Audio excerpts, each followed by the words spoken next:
On va rester dans les loisirs et connu d'une petite baignade aujourd'hui vu les températures caniculaires qui s'annoncent. Bonjour Simon Porcher. Bonjour. Soyez le bienvenu sur le plateau de Télématin. Vous êtes économiste de l'eau, professeur de sciences et gestion à Paris-Dauphine. Alors il y a 4 sites de baignade qui viennent d'ouvrir depuis quelques jours dans la Marne.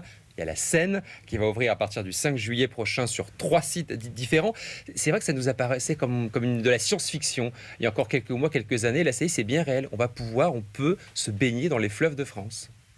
Oui, on peut enfin se baigner parce qu'il y a eu des gros efforts de dépollution. Et donc c'est assez simple, il suffit de limiter la pollution agricole industrielle autour des fleuves, d'éviter de rejeter des eaux usées. Et oui, ça permet. C'est simple, c'est pas très simple en fait. C'est un effort de long terme, effectivement. Et puis c'est un effort financier aussi. À Paris, on a investi plus d'1 milliard d'euros ces 10 dernières années pour nettoyer la Seine dans le bassin parisien seulement. Et ça, en fait, c'est un effort financier. Et puis c'est aussi une vision politique, évidemment. Alors justement, vous disiez qu'il y a plusieurs milliards d'euros qui ont été engagés notamment pour dépolluer la Seine. Il fallait dépolluer, mais il a fallu faire plein d'autres choses pour la rendre baignable, cette eau de la Seine aussi, notamment par exemple les bateaux mouches, tous ceux qui vivent sur des bateaux autour de la Seine, les raccorder au tout à l'égout. C'était pas le cas. Et tout à fait, il fallait raccorder les péniches aux égouts de Paris et puis raccorder aussi un certain nombre de logements. Il y avait plus de 20 000 logements qui rejetaient directement leurs eaux usées dans la Seine, souvent sans le savoir en plus, à Paris, en région parisienne. Ça paraît complètement fou. Et ça paraît complètement fou. En 2025, effectivement, qu'il y a encore des logements qui rejettent les eaux usées dans la Seine. Mais oui, parce qu'en fait, il y a un certain nombre de logements qui ont été construits à la va-vite pour faire face au développement urbain. Donc raccorder ces logements, déjà, c'est éviter de rejeter effectivement les eaux des toilettes, je simplifie, dans la Seine, mais aussi éviter de rejeter un certain nombre de polluants qu'on va retrouver dans nos eaux de toilette et notamment des résidus de médicaments, par exemple. D'accord, ça aussi, c'est ce qui va rendre l'eau baignable ou pas, parce qu'effectivement, il n'y a pas que les eaux usées qui vont se rejeter dans les fleuves. Il y a aussi tout un tas de choses, d'autres pollutions. Exactement, toute la pollution agricole industrielle, de toute façon, est sur nos sols. Et donc, dès qu'il pleut, en fait, la pluie va faire ruisseler tous ces polluants dans les fleuves. Alors, j'imagine qu'il y a pas mal de Français qui s'interrogent. Est-ce qu'on peut justement se jeter la tête la première dans ces sites, dans la Marne, dans la Seine, dans quelques jours? Est-ce que c'est sans risque? Est-ce que c'est vraiment contrôlé? Alors oui, c'est contrôlé tous les jours pendant la période de baignade et puis il y a des contrôles aussi réguliers dans l'année. Et il faut savoir que le contrôle est fait par 2 entités. Là, à Paris, en l'occurrence par la ville de Paris, mais aussi par les agences régionales de santé qui représentent l'État. Donc il y a un double contrôle et c'est d'ailleurs les agences régionales de santé qui donnent l'autorisation de baignade. Et c'est exactement pareil pour la mer. Et vous allez vous jeter dans la Seine ? Moi, je vais me jeter. Alors, pour l'instant, je vais pas mettre la tête. Voilà. Prudent. C'est-à-dire que vous mettez le corps, mais pas la tête. Oui, mais en tout cas, c'est sûr que je vais aller me baigner. Mais effectivement, il y a un effet d'apprentissage. Et puis, petit à petit, à force de voir les gens se baigner, ça va être comme à Munich, comme à Vienne, comme partout en Europe. On pourra aller se baigner. Concrètement, on risque quelque chose si on boit la tasse, par exemple, dans la Marne, dans la Seine, là, en se baignant dans quelques jours? Mais justement, les contrôles visent à faire en sorte qu'il n'y ait pas trop de bactéries. Et donc, quand on boive la tasse, on n'attrape pas en fait une maladie. Mais bon. C'est un peu expérimental encore ? Non, parce que les contrôles vont être réalisés tous les jours. Et puis, il y a plusieurs formes de contrôle. Il y a aussi de la surveillance.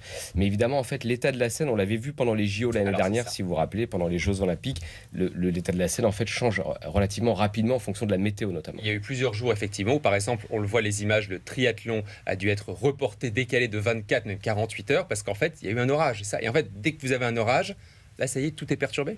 Mais dès qu'il y a beaucoup de pluie, effectivement, ça entraîne 2 choses. D'abord, beaucoup de ruissellement d'eau vers le fleuve, ce qui amène certains polluants. Mais surtout, quand il pleut beaucoup, les égouts débordent. Et donc, pour éviter que les égouts débordent en ville, en fait, on fait des relâchés d'eau dans la Seine directement, avec des eaux usées et puis de l'eau de pluie qui est mélangée à ces eaux usées. Alors là, on parle effectivement de la Seine, mais il y a plein d'autres cours d'eau en France, des rivières, même des petits cours d'eau à côté de chez soi. On peut s'y baigner en toute sécurité, tranquillement, ou il faut s'inquiéter quand même? Il faut être prudent. Oui, la règle, en fait, c'est qu'on peut se baigner partout, sauf si c'est interdit. Et c'est interdit dans 2 cas, soit parce qu'il y a des problèmes de salubrité, donc on va avoir ces fameuses bactéries qu'il ne faut absolument pas ingérer ou il ne faut pas être en contact avec ces bactéries. Puis il y a un problème de sécurité. Souvent, les cours d'eau ne sont pas aménagés pour qu'on puisse s'y baigner, ou alors il y a un débit très important d'eau qui fait qu'on peut se noyer. Donc ça, c'est important de bien vérifier auprès de sa commune ou son office de tourisme si on peut se baigner. Et j'en profite pour dire que dans la Seine, on peut se baigner que là où c'est permis. Attention, ne sautez pas de n'importe quel pont, c'est extrêmement dangereux. On ne sait pas ce qu'il y a sous l'eau, il peut y avoir une infrastructure, vous pouvez vous blesser. Et puis, il y a un courant très très fort dans la Seine comme dans d'autres fleuves. Effectivement, et vous pouvez vous noyer, oui. C'est justement, c'est vrai que là il fait très chaud, on a envie de piquer une tête, on se dit bon c'est sans danger, je peux y aller, le cours d'eau c'est marqué baignade interdite, mais bon on peut y aller tranquillement. Non, il faut être prudent. Ah oui, il faut être prudent, faut se baigner là où c'est permis. Ça dit quoi justement de se réapproprier aussi nos fleuves, nos cours d'eau, nos rivières qu'on avait un peu délaissés faute de pouvoir faire mieux pendant des décennies? Mais c'est une très bonne chose en fait. Donc, c'est le cas par exemple à Vienne en Autriche, à Munich en Allemagne. Dans beaucoup de villes en Suisse, les gens On s'est vont. inspiré de beaucoup de villes Eh européennes. ben oui. Et les gens vont au travail en fait en empruntant le cours d'eau. Donc ça c'est Alors, ils super. prennent quoi, une petite barque Un paddle. Ah ben, Un paddle, ils, oui. ils y vont directement à la nage avec Ah. un sac étanche, avec leur ordinateur dans le sac Il y a des étanche. villes ouais. dans lesquelles mais on va... laquelle Ah ben, par exemple à Munich, à Bâle en Suisse, effectivement, ouais.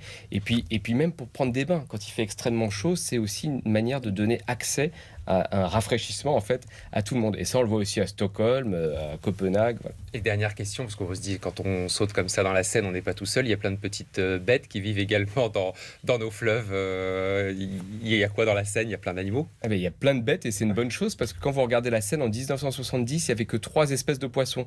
Aujourd'hui, il y en a 10 fois plus. C'est une bonne chose. Il y a des anguilles, des moules. Oui, c'est une bonne chose parce que ça veut dire que en fait, elle est plus assez polluée. Enfin, il y a moins de pollution et du coup, toute forme de vie peut se développer. Mais il y a aussi des larves. Mais j'en profite encore une fois, hein, comme dans les océans et comme dans l'eau de mer. Donc il y a des larves et c'est bien parce qu'elles peuvent être. Ces larves vont être mangées par les poissons et ça montre qu'il n'y a pas de pollution et que ces organismes peuvent survivre. Et signe que nos fleuves, nos cours d'eau, nos rivières sont de plus en plus, la qualité en tout cas s'améliore et qu'on peut se baigner. Mais ils sont Donc c'est une bonne chose. Donc c'est une bonne nouvelle. en meilleure santé. Oui, Voilà, effectivement. dans la Marne donc depuis quelques jours, dans la Seine à partir du 5 juillet prochain et dans plein de cours d'eau évidemment en France. Vérifiez donc si c'est autorisé ou pas. On a bien compris les dangers aussi et les risques qu'il pouvait y avoir. Merci Simon Porcher. Je rappelle votre livre La fin de l'eau, pour une interrogation à la fin du titre. C'était publié aux éditions Fayard.